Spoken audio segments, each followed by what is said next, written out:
केंद्र सरकार का बड़ा फैसला, कर्पूरी जयंती पर स्वर्गीय कर्पूरी ठाकुर जी जो बिहार के पूर्व मुख्यमंत्री थे, उनको भारत रत्न से सम्मानित करेगी केंद्र सरकार। और लगे हाथ बहन मायावती जी ने मान्यवर काशीराम जी के लिए भारत रत्न पुरस्कार की मांग कर दी। मैं आरडी भारती और आप देख रहे हैं बिहारी सुल्तान। सबसे पहले न्यूज के कार्यक्रम में आपको बता दूं, पूरे देश में जो चल रहा है, सामने का जो माहौल है 2024 का लोकसभा चुनाव, जिसमें हमारे दर्शक बखूबी जानते थे, एक एनडीए गठबंधन, एक इंडिया गठबंधन। और इंडिया गठबंधन में दो दल इंडिया गठबंधन से बाहर हो गए। सबसे पहले मैं बताऊं कि पश्चिम बंगाल की ममता दीदी ने साफ कर दिया कि हम इंडिया गठबंधन के हिस्सा नहीं हैं, हम अकेले भाजपा को हराएंगे। अब रही बात ये उधर पंजाब, जहां पर आम आदमी पार्टी ने यह कहा कि पंजाब में हम किसी से कोई गठबंधन करने वाले नहीं हैं, 13 की 13 सीट पर हम अकेले चुनाव लड़ेंगे। ये आम आदमी का फैसला है, आम आदमी पार्टी का। अब रही बात ये कि उत्तर प्रदेश, तो उत्तर प्रदेश में अखिलेश यादव जी भी कांग्रेस को आंखें दिखा रहे हैं।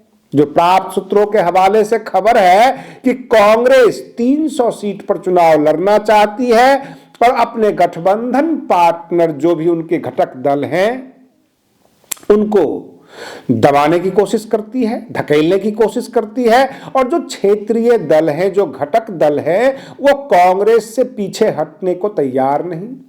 और कांग्रेस ने यह कहा कि केरल और पंजाब की एक अलग राजनीति है, वहां हम फ्रेंडली फाइट करेंगे, वहां गठबंधन हो अथवा ना हो, क्योंकि क्षेत्रीय दल वहां पर मजबूत है। जाहिर सी बात है कि आम आदमी पार्टी को भी वो क्षेत्रीय दल मानते हैं पंजाब के लिए, और केरल में तो है ही।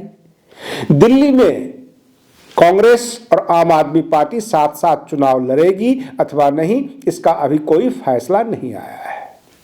रही बात उत्तर प्रदेश में, बहन मायावती जी शुरू में ही कह दिया था, उन्होंने अपने जन्मदिन के ऊपर ही, कि जो बहुजन समाज पार्टी है वो अकेले चुनाव लड़ेगी। और धीरे धीरे खबर निकलकर आना शुरू हो गया कि इंडिया गठबंधन के घटक दल अब इंडिया गठबंधन से बाहर जाने वाले हैं। कई दल ने ऐलान तो कर ही दिया। उधर बिहार में नीतीश कुमार बिल्कुल मुहाने पर खड़े हैं, बिल्कुल आउटर पे, कि अब वो इंडिया गठबंधन से बाहर, तब इंडिया गठबंधन से बाहर। लेकिन बिहार की राजनीति में एक नई सुगबुगाहट है, जिससे भारतीय जनता पार्टी भी काफी डरी हुई है। सुनकर आप भी चौंक जाएंगे। बिहार में 40 सीट पर लड़ाई होगी या 283 सीट पर लड़ाई होगी। ये चौंकाने वाली खबर है जो बिहारी सुल्तान चैनल आपको बिल्कुल एक्सक्लूसिव बता रहा है। डर है प्रधानमंत्री नरेंद्र मोदी जी को भी, भाजपा को, पूरे दल को, और तेजस्वी यादव भी डरे हुए हैं। लालू प्रसाद यादव भी सकते में आ गए हैं कि बिहार में ये कौन सा खेला होने वाला है, क्योंकि सुनने में यह आया है कि बिहार विधानसभा भंग होने वाली है और बिहार विधानसभा की 243 सीट है और 40 लोकसभा की सीट है, तो दोनों मिलाकर 283 सीट हो जाता है। और नीतीश कुमार किसके साथ, यानी लालू प्रसाद यादव के साथ या भाजपा के साथ? जिधर जाएंगे उधर पलड़ा भारी होगा। और समस्या तो तब शुरू हो जाती है जब कर्पूरी जयंती पर नीतीश कुमार ये कहते हैं, हम तो पहले से ही मांग कर रहे थे कर्पूरी ठाकुर जी को भारत रत्न से सम्मानित किया जाए। लेकिन मैं इन खबरों के बाद आपको उत्तर प्रदेश की खबरों में ले जाऊंगा। काफी दिलचस्प न्यूज है। कर्पूरी ठाकुर जयंती पर जब नीतीश कुमार ये कहने लग गए, हम काफी दिन से मांग कर रहे थे, और हमारे प्रधानमंत्री जी रामनाथ ठाकुर को फोन किए। मैं आपको बता दूं कि रामनाथ ठाकुर कर्पूरी ठाकुर जी के पुत्र हैं और जदयू से वो राज्यसभा के सांसद हैं, नीतीश कुमार के बगल में बैठते हैं। कहने का मतलब वो नीतीश कुमार के नेता है। तो नीतीश कुमार भी उस क्रेडिट को लेना चाहते हैं जो केंद्र सरकार ने भारत रत्न से सम्मानित करने के फैसला लिया है।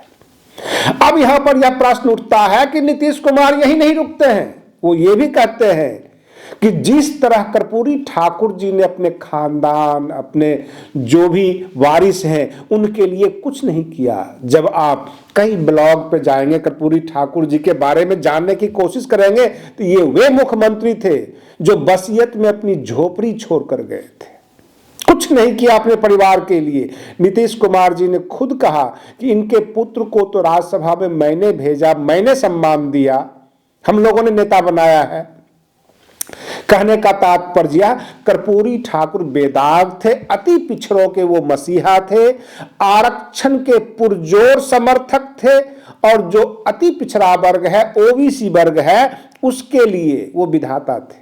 कहने का तात्पर्य कि पूरी दुनिया इस बात को मानती है कि पिछड़ा वर्ग, अति पिछड़ा वर्ग की राजनीति को और आगे लाने का कार्यक्रम कर्पूरी ठाकुर जी ने किया और भाजपा ये समझ चुकी थी कि ये गोलबंदी होगी, जातिवाद होगा और जातिगत आंकड़े में भाजपा पिछड़ जाएगी। इसलिए समय से पहले उन्होंने भारत रत्न का से सम्मानित करने का फैसला ले लिया। नीतीश कुमार जी ने यह भी कहा, जैसे कर्पूरी ठाकुर जी ने वंशवाद का पोषण नहीं किया, आगे नहीं बढ़ाया, ठीक उसी तरह मैंने भी अपने बेटे को, अपने परिवार के लोगों को आगे नहीं बढ़ाया। मैंने उनके पुत्र को नेता बनाया। तो वंशवाद का आरोप किसके ऊपर है? लालू प्रसाद यादव के पुत्र तेजस्वी यादव के ऊपर या रामविलास पासवान के पुत्र चिराग पासवान के ऊपर? वंशवाद में जो लोग आते होंगे उन्हें तो तिलमिली जरूर लगी होगी और रात की नींद भी उड़ेगी। लालू प्रसाद यादव के जो टीम है, जो उनके समर्थक है, उनमें तो खलबली मची हुई है कि नीतीश कुमार कह क्या रहे हैं। एक के बारे में बोलते हैं, दूसरे को तराशते हैं। कहने का तात्पर्य है क्रेडिट भी ले रहे हैं, वंशवाद पर अटैक भी कर रहे हैं। उधर उत्तर प्रदेश में बहन मायावती जी ने लगे हाथ मांग रख दी कि मान्यवर काशीराम जी का कम योगदान नहीं है। एससी, एसटी, ओबीसी माइनॉरिटीज को एक जगह किया, बहुजन समाज की स्थापना की। बहुजन समाज पार्टी का फाउंडर थे, वो बनाने वाले निर्माता थे। उन्होंने सबको हक सम्मान की बात की, सबके लिए लड़ाई लड़ी, तो उनको भी भारत रत्न का सम्मान से सम्मानित किया जाए, यह हमारी मांग है। बहन मायावती जी ने ऐसा कहा। परंतु उत्तर प्रदेश के जो दूसरा धरा है, अखिलेश यादव जी, उन्होंने ये तो कहा कि कर्पूरी ठाकुर जी को सम्मानित करना एक अच्छा कदम है, हम इसका स्वागत करते हैं, बधाई देते हैं। लेकिन उन्होंने यह नहीं कहा कि बहन मायावती जी की मांग में हम समर्थन करते हैं।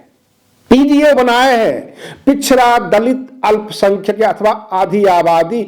अगर मान्यवर काशीराम जी दलित समाज के लिए लड़ाई लड़े तो क्या अखिलेश यादव जी को ऐसे मौके पर बहन मायावती जी को समर्थन नहीं करना चाहिए? क्या अखिलेश यादव जी को यह नहीं कहना चाहिए कि मान्यवर काशीराम जी को भी भारत रत्न से सम्मानित किया जाए?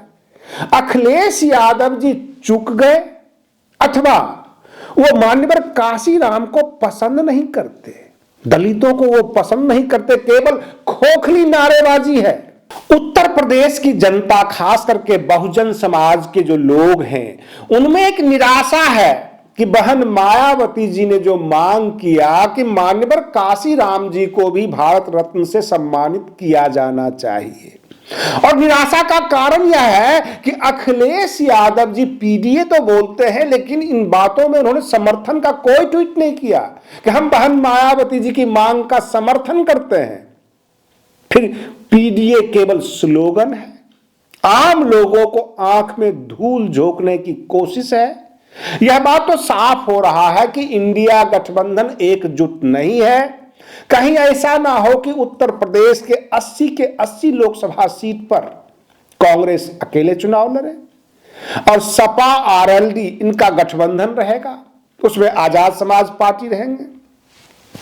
चंद्रशेखर आजाद जो आजाद समाज पार्टी के मुखिया हैं, क्या मान्यवर काशीराम के फोटो लगाते हैं, मानते हैं, तो बहन मायावती जी की मांग में क्या उनको समर्थन में नहीं आना चाहिए? अगर आप बहुजन समाज से हैं तो एक कमेंट्स जरूर कर दीजिएगा कि मान्यवर काशीराम जी को भारत रत्न से सम्मानित करना चाहिए अथवा नहीं। बहन मायावती जी की मांग सही है या नहीं? क्योंकि कर्पूरी जयंती के ऊपर और देश के अंदर जो जातिगत राजनीति है, जिसका श्रेय जदयू आरजेडी लेने वाली थी, बड़ी भारी भरकम तैयारी थी पटना में, और उससे पहले भाजपा ने कर्पूरी ठाकुर जी को भारत रत्न से सम्मानित कर दिया। क्या उत्तर प्रदेश के बहुजन एकजुट नहीं है? क्या उनके महापुरुष, जो उनसे आने वाले जो नेता हैं, जिन्होंने उनको एकजुट किया, उसके लिए वो मांग नहीं कर सकते कि मान्यवर काशीराम जी को भी भारत रत्न से सम्मानित किया जाना चाहिए? बहन मायावती जी की मांग जायज है। मान्यवर काशीराम न प्रधानमंत्री बने, न मुख्यमंत्री बने, न राष्ट्रपति बने, उन्होंने तो समाज को कुछ दिया ही है, कुछ लिया तो नहीं। और रही बात वंशवाद की, तो मान्यवर काशीराम जी के परिवार ने बहुजन समाज पार्टी का एक गिलास पानी भी नहीं पिया, एक कप चाय भी नहीं पिया, किसी प्रकार का कोई पद नहीं मिला। उन्होंने पंजाब के रहने वाले उत्तर प्रदेश में राजनीति जमाई, लोगों को जगाया और पूरी बसीहत बहन मायावती जी के हाथ में सौंप दिया कि तुम बहुजन समाज को आगे बढ़ाओ, बसपा को आगे बढ़ाओ और इस समाज को जगाते रहो, इसे अपना अधिकार लेने में मदद करो। क्या ऐसे शख्सियत को भारत रत्न से सम्मानित नहीं होना चाहिए? आज हम अपने दर्शकों का एक भरपूर कमेंट्स चाहते हैं, इस वीडियो में लाइक चाहते हैं। अगर आप इस चैनल पर नए हैं तो सब्सक्राइब जरूर कीजिए, क्योंकि हम हक की बात करते हैं, हम आम जनता की बात करते हैं। आज के लिए बस इतना ही। आप बने रहिए बिहारी सुल्तान चैनल पर। हम फिर मिलते हैं अगले वीडियो में। तब तक के लिए धन्यवाद।